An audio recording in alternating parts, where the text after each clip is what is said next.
We have to go back to the beginning. This story doesn't start in a southern kitchen. It starts in West Africa, where our ancestors were masters of agriculture. Not just laborers, but innovators, scientists, and experts in sustainable farming practices that Europeans couldn't even comprehend. Think about it. They were experts in crops like yams, in rice cultivation using complex irrigation systems, and they understood how to process natural sweeteners like palm sugar and honey from indigenous plants. This wasn't primitive knowledge. This was sophisticated agricultural science passed down through generations, refined over centuries. When European colonizers arrived in West Africa, they didn't find people who needed to be civilized. They found thriving agricultural societies with deep knowledge of the land, of crop rotation, of soil management, of food preservation. That knowledge was so valuable, so essential, that it became one of the primary reasons Africans were targeted for enslavement. They brought that knowledge, the knowledge that kept the plantations alive, that made the American South profitable, that built the foundation of American wealth, right to the shores of this country. Without African agricultural expertise, the southern plantation economy would have collapsed. Let me say that again. Without Black knowledge, without Black innovation, there would be no American South as we know it.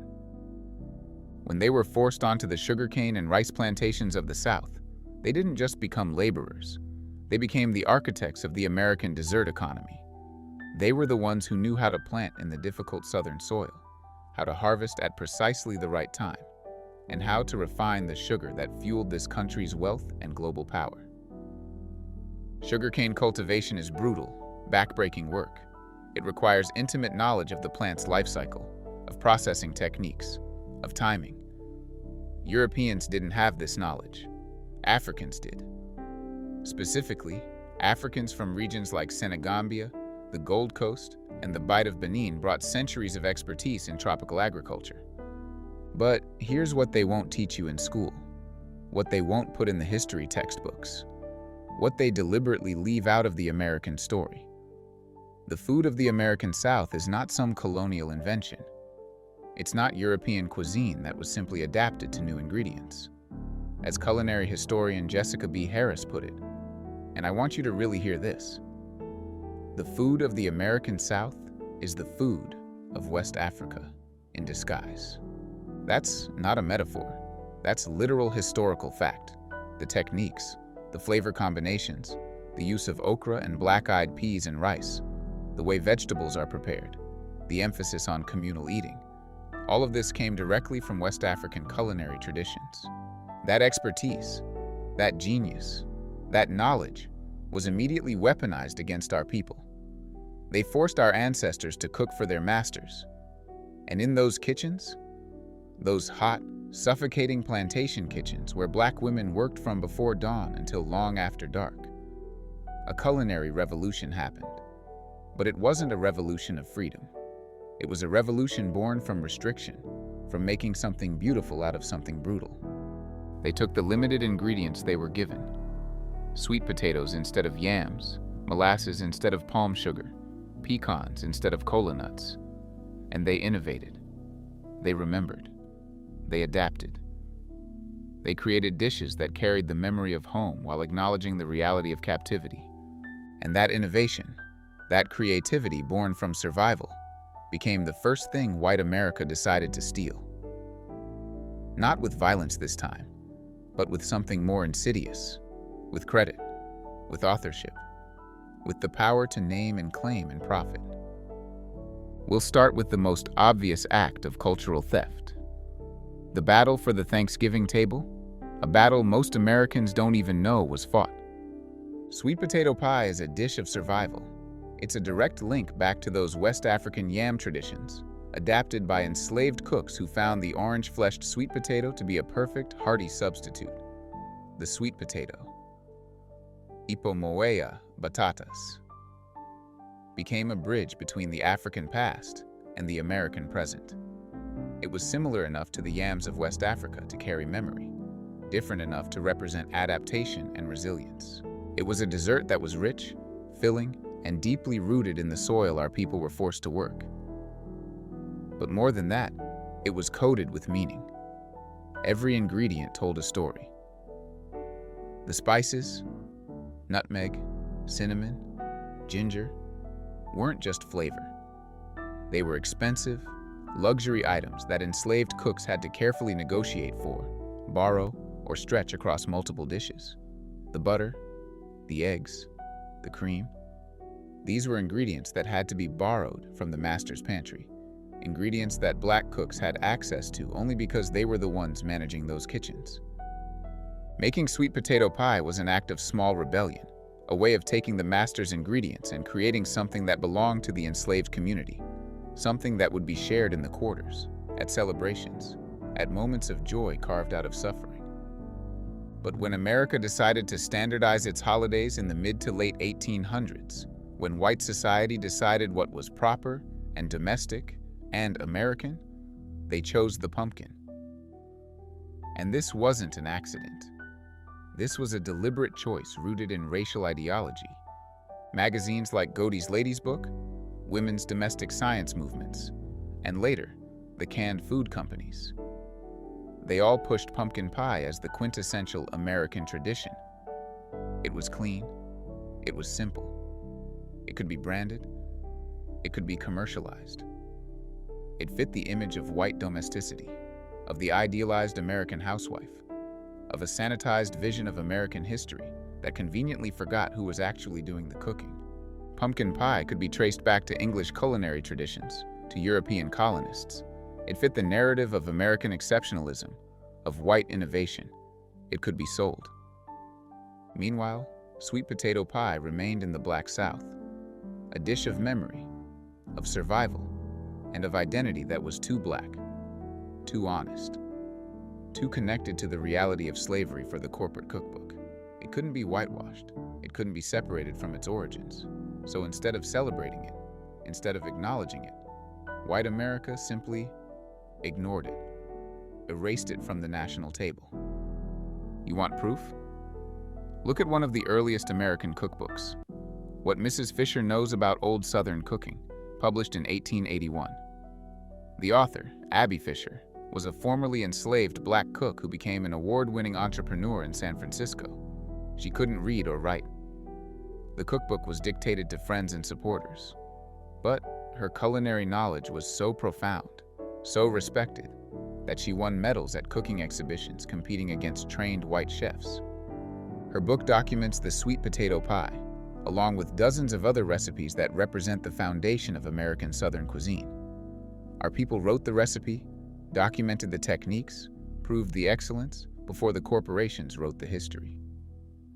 Abby Fisher is proof that black culinary genius existed, was recognized, was celebrated, and then was systematically erased from the mainstream narrative.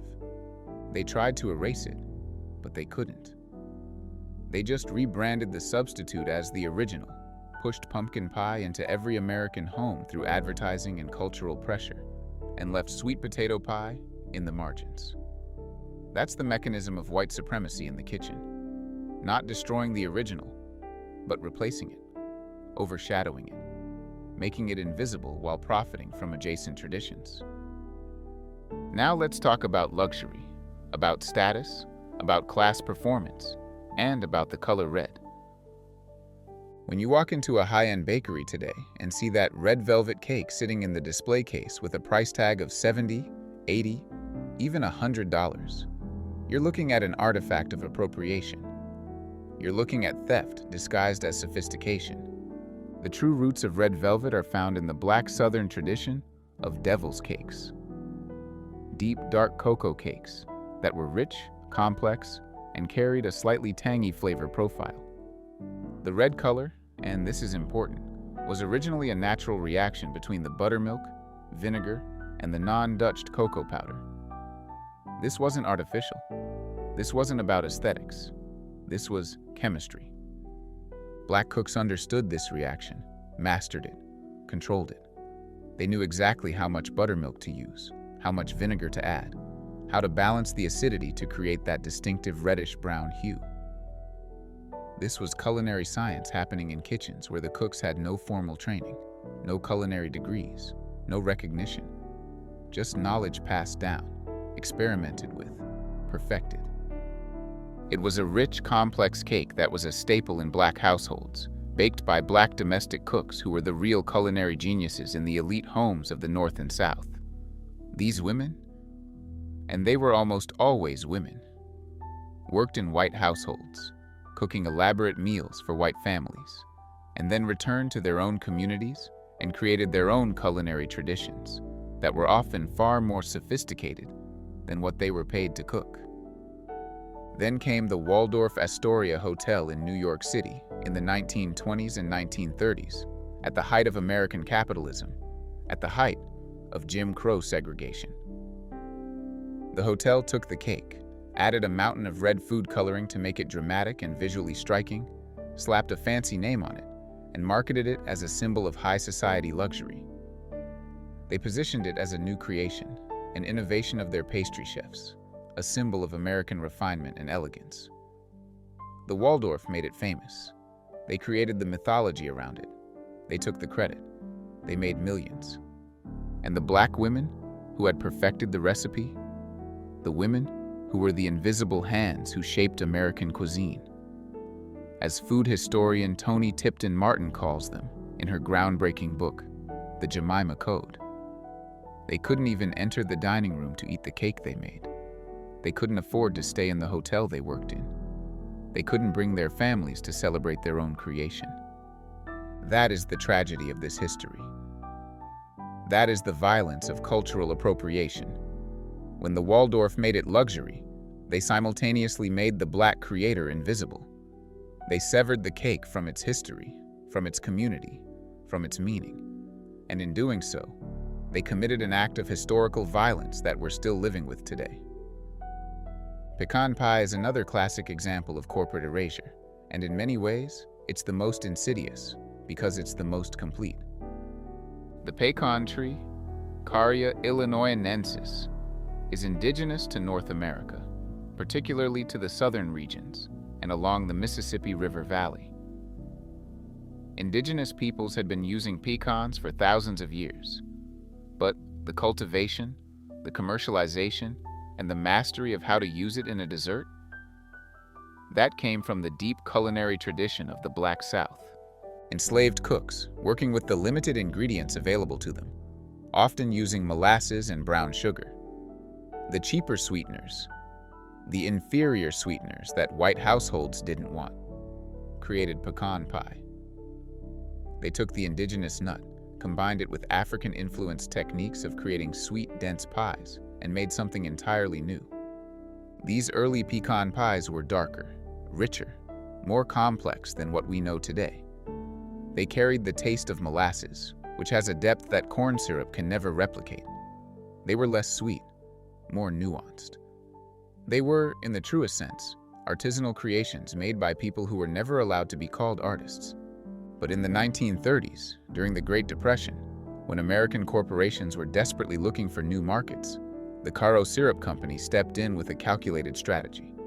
They started marketing a version of pecan pie that used their corn syrup, a cheaper, more shelf-stable, more profitable ingredient that they needed to move off their shelves.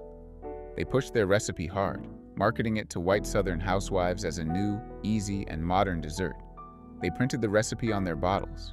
They placed advertisements in women's magazines. They positioned it as an innovation, as progress, as the new American way of baking.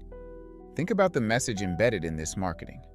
A Black tradition, refined over centuries of experimentation and adaptation, was suddenly replaced by a corporate product, and the history was deliberately rewritten. The recipe cards didn't mention enslaved cooks. They didn't reference Black culinary traditions. They presented this as if Caro had invented pecan pie. Corporate recipes didn't invent pecan pie. They just made it profitable, scalable, and white. And in that transaction, the Black genius who first combined those ingredients, who first understood how to balance the sweetness with the bitterness of the pecan, who first created that perfect texture, that genius was erased from the story entirely. How many of these desserts have you eaten without knowing this history? How many times have you sat at a Thanksgiving table, cut into a pecan pie, and never once thought about whose hands first made it? Drop a comment and let me know which story shocked you the most. Was it sweet potato pie, red velvet, or pecan? And more importantly, what are you going to do with this knowledge now that you have it? This isn't an accident. This isn't coincidence. This is not a series of unfortunate oversights or innocent mistakes. This is a system designed to destroy Black cultural memory while simultaneously profiting from Black cultural production. During the Jim Crow era, which we need to remember wasn't that long ago, we're talking about a system of American apartheid that existed well into the 1960s. Black domestic workers, the cooks, the maids, the nannies were the ones running the kitchens of the white elite. They were managing the households, raising the children, and creating the dishes that white employers would then pass off as their own family tradition. Think about that. A Black woman would spend her entire day cooking for a white family, would create recipes, would innovate and adapt and perfect dishes, and then those recipes would become Mrs. Johnson's famous chocolate cake, or the Henderson family's secret pie recipe. The labor was Black. The knowledge was Black. The credit was white. The system worked in two ways, and we need to understand both mechanisms because they're still operating today. First, the cookbook exclusion. Cookbooks became a tool of white supremacy, a way of controlling the narrative about who could be considered a legitimate culinary authority. They systematically excluded Black authors from publication. Major publishing houses wouldn't take books from Black cooks, no matter how skilled, no matter how innovative. Or worse, they included Black recipes without any attribution whatsoever, often by simply listing the cook's first name. Aunt Jemima, Uncle Ben, Mammy's recipe, reducing a master chef to a nameless caricature, a racist stereotype that denied their humanity while stealing their intellectual property. Second, the food media gatekeeping. Culinary schools, food critics, restaurant reviewers, and mainstream media refused to acknowledge Black culinary knowledge as professional or high art. It was relegated to comfort food, soul food, something simple and folksy and unpretentious. The implication was always that Black cooking was instinctive, natural, unsophisticated, while European cuisine was elevated to haute cuisine, requiring training, refinement, and intelligence. This is how you steal the fruits of another man's labor. This is how you commit cultural genocide while smiling and asking for seconds. Frederick Douglass, the great abolitionist and intellectual, said that slavery was fundamentally about stealing the fruits of another man's labor. And that didn't just mean cotton and tobacco. It didn't just mean physical labor in the fields. It meant culture. It meant knowledge.